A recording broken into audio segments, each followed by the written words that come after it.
Published on Tuesday, September 26, 2017, Delta Air Lines and Virgin Atlantic have updated their summer 2018 schedules to strengthen their transatlantic partnership.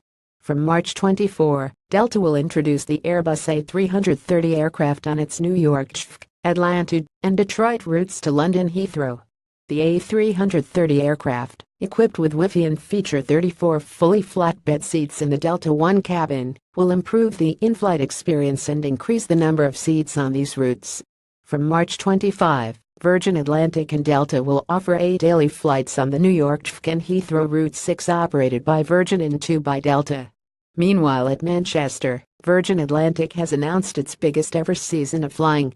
Flights to both New York JFK and Atlanta have been upgraded and will now be operated by both the A330 and the Boeing 747, which has 455 seats and is the largest aircraft in its fleet. Virgin now flies to 7 U.S. and Caribbean destinations direct from Manchester, including new routes launched this year to San Francisco, Boston, and New York. Print sent to a friend has the recent rise in the value of the UK pound versus USA dollar resulted in a rise in USA interest.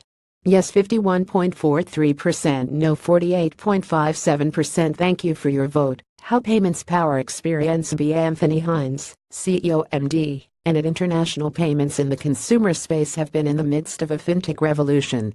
The important role payments play have always been recognized in the consumer world and especially by online retailers. Combine that, more,